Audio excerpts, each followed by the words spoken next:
Since we are now done discussing about the competency standard, let's proceed to competency-based curriculum. But before anything else, let's define competency-based curriculum first.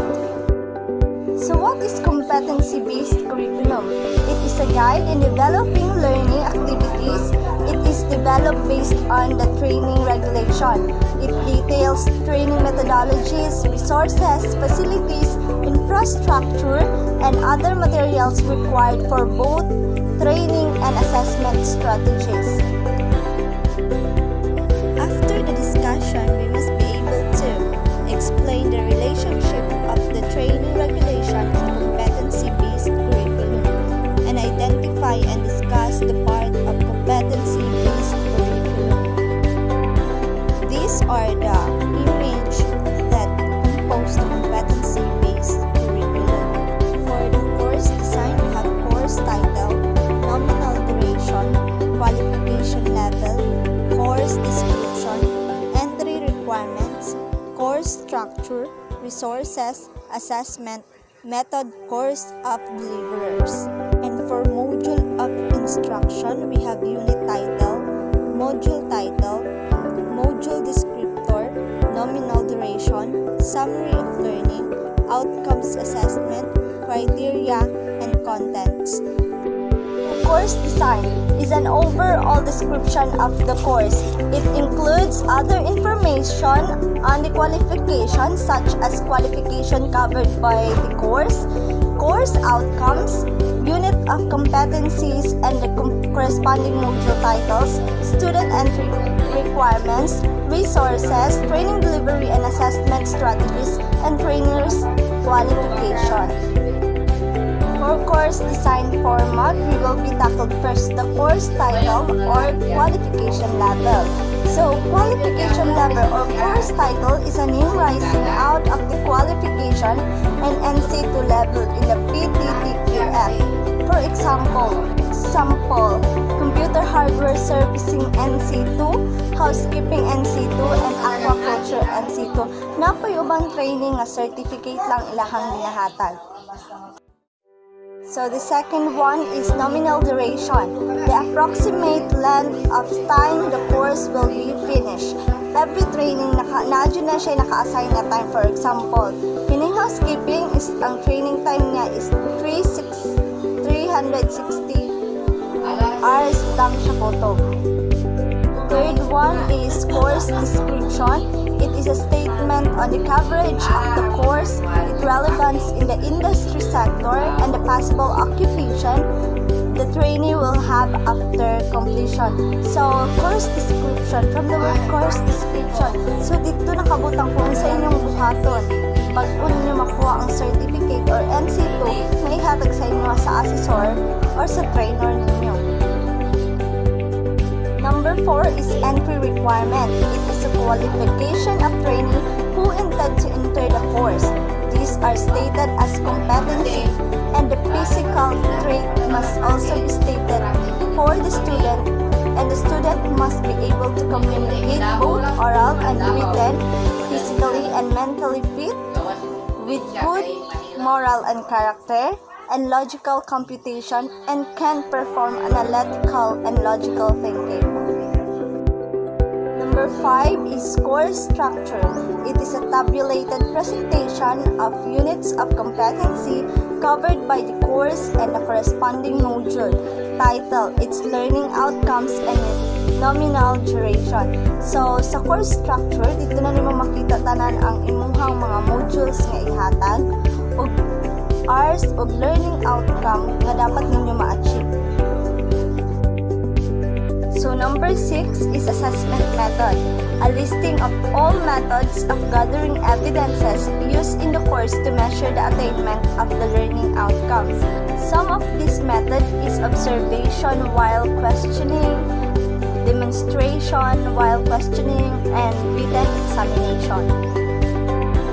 Lastly, number 7 is the course delivery. It is the training modes used to implement the course. So the next one is module instruction. The module instruction have 10 different types. The first one is unit title. It is a unit of competency which, when applied a work situation, can logically stand alone and it expressed in outcome terms. So, unit title, kung unsa man to ang imuhang gi-applyan. Kung mga-apply ka, kabalo naman na sila kung unsa ilahang goal. So, next one is module title. The name given to curricular unit, it should be associated with the unit of competency. So, every module na adjud siya specific nga title.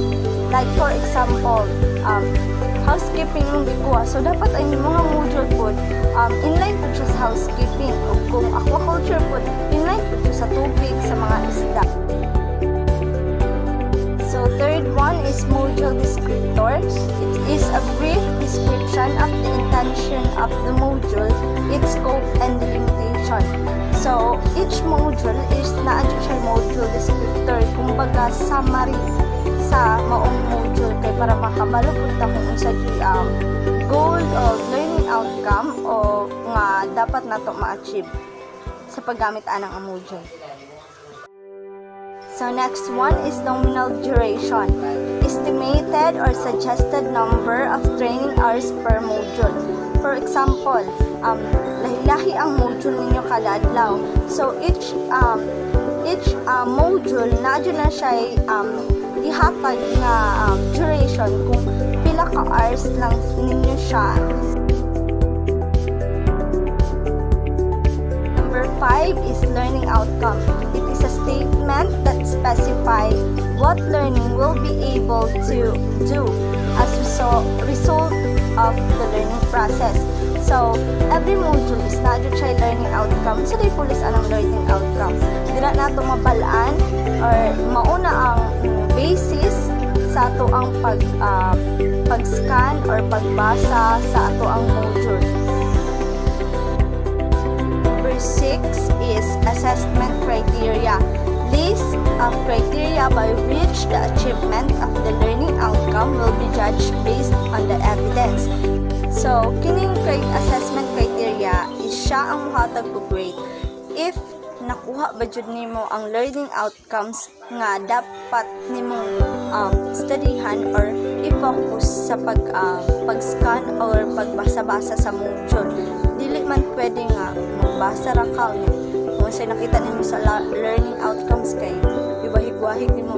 Remember, this is a training and every training na-adjust siya specific nga dapat buhaton nga include or in line dira sa imong gikuha nga training.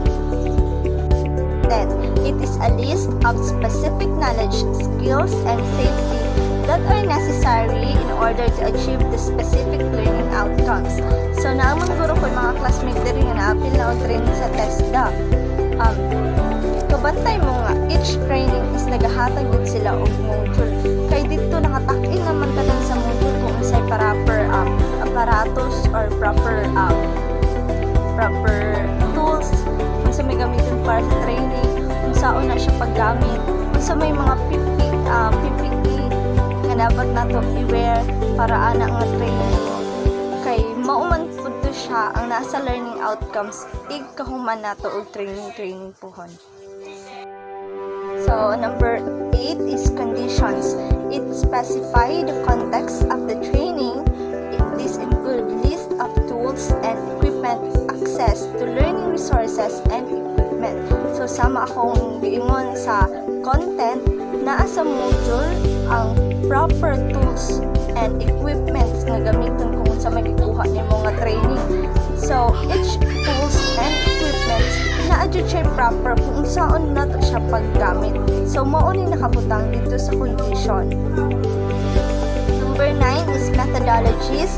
It is one or more combination of different learning approaches, methods, and techniques to deliver learning activities which are consistent with competency-based training principles.